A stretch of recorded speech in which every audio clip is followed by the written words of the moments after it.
ہاں دنیا کہیں سے کہیں چلی جائے، دنیا تو ہر دور میں ماڈرن ہوتی ہے. آپ کا کیا خیال ہے 600 سال پہلے کے جو لوگ تھے وہ اپنے آپ کو ماڈرن نہیں کہتے تھے؟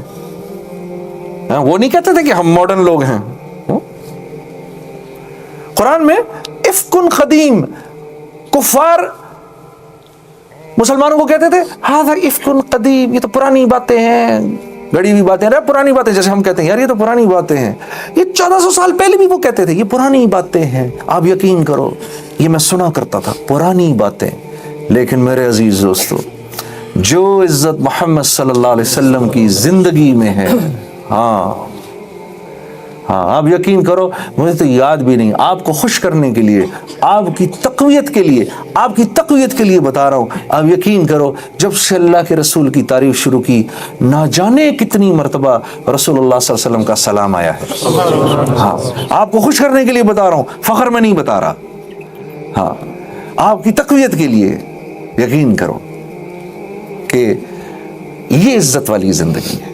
جہاں رہو ہاں محمدی رنگ میں رنگ جاؤ، سارا عالم تمہاری عزت کرے گا میرے دوستوں. پھر جب یہاں سے جاؤ گے، اس دنیا سے چلے جاؤ گے، اس کے بعد بھی تمہاری عزت ہوگی. تمہاری اولادوں کو اللہ پالیں گے.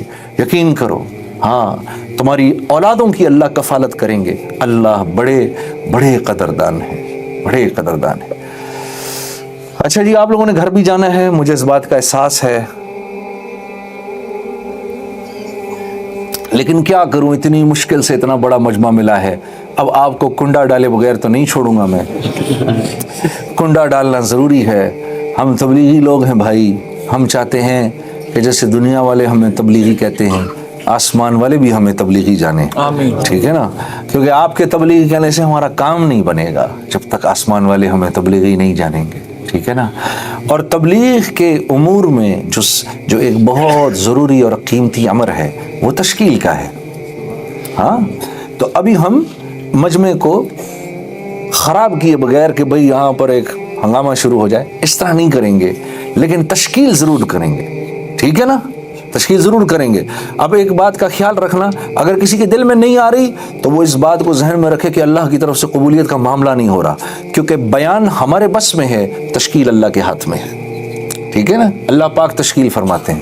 تو بھئی جس کے دل میں آئے وہ سب سے پہلے ہاتھ کھڑے کر کے بتانا. بھئی جن حضرات کے قوائف پورے ہیں، جن کے قوائف پورے ہیں، جو سال 7 مہینے کے لیے، یا آپ کے ہاں 4 مہینے لگتے ہیں نا، 4 مہینے لگتے ہیں، جو 4 مہینے کے لیے بیرون میں جانے کے لیے تیار ہیں، اللہ پاک ان کو بیرون میں لے جانے کی توفیق عطا فرمائے. بھئی وہ ہاتھ کھڑا کر کے بتائیں کتنے ساتھی ہیں ماشاءاللہ جو باہر کے سفر کے لیے، جن کے قوائف پورے ہیں. ماشاءاللہ ایک ساتھی ہے سارے مجمع میں، اور بھی تو ہوں گے 2 3. ہاں جی مولانا صاحب ہے ماشاءاللہ. بھائی اور کون کون ساتھی ہے جن کے 4 مہینے لگ چکے ہیں اور باقاعدہ ان کے چلے لگ رہے ہیں اور وہ اللہ کے راستے میں 4 مہینے کے لیے بیرون جانے کے لیے تیار ہیں. ماشاءاللہ ماشاءاللہ. یونس بھی تیار ہے. ہاں جی حافظ یونس بھی تیار ہے. اللہ قبول کرے بھائی. اور میرے عزیز دوستوں یہ بتاؤ کہ جن کے 4 مہینے نہیں لگے وہ ہندوستان، پاکستان، بنگلہ دیش جانے کے لیے 4 مہینے کے لیے کون کون تیار ہے؟ انگلستان کے 4 مہینے نہیں، ہمیں پاکستان کے مچھروں والے اور ہندوستان میں مکھیوں والے اور بنگلہ دیش کے اندر مچھیوں والے 4 ماہ چاہیے مجھے. اس کے لیے کون کون تیار ہے؟ ہاتھ کھڑا کر کے بتاؤ بھائی. ماشاءاللہ. اوپر رکھو ذرا ہاتھ، میں دیکھوں بھائی کتنے ہیں. ماشاءاللہ. وہ یہ ہماری کمائی ہے. جب ہم جائیں گے نا، اب یہ جائیں نہ جائیں، ان کی نیتوں کا جو اجر ہے وہ یہاں سارے بیٹھنے والوں کو ملے گا. تو کتنا بڑا اجر ہوگا وہ. ماشاءاللہ ماشاءاللہ. اچھا یہ بہت اچھے. بھئی ہماری بہنیں جو سن رہی ہیں وہ بھی بھئی اپنی اندر تشکیل کر لیں، ایک کاغذ پہ اپنی تشکیل کا پرچہ بنائیں اور پرچہ بنا کر ہمارے پاس بھیج دیں. ہمارے یہاں بھائی لوگ بیٹھے ہوئے. اچھا بھئی جن کے اب تک چلے نہیں لگے، سالانہ چلے جن کے نہیں لگے، اور یہ پرانوں میں میرے جیسے بہت سارے چور ہوں گے، یہ سالانہ چلے والے ہاتھ کھڑا کر کے بتائیں دسمبر ختم ہونے سے پہلے کون کون اپنا چلہ پورا کرے گا. سب سے پہلے میں اٹھاتا ہوں، میری تھوڑی کمی ہے بھائی. اور کون کون بھائی اپنا چلہ پورا کرے گا؟ 1 2 3 ماشاءاللہ. اور کون بھائی؟ 4 ماشاءاللہ. 5 اللہ قبول کرے. اٹھا لو ہاتھ، اللہ نکلوا دیں گے انشاءاللہ. 4. اچھا بھائی یہ تو وہ ہیں جن کے سالانہ چلہ رہتا ہے. اور جو انشاءاللہ عنقریب 40 دن کے لیے نکلیں گے وہ کون کون سے ساتھی ہیں؟ ہاتھ اوپر کھڑا کرو بھائی.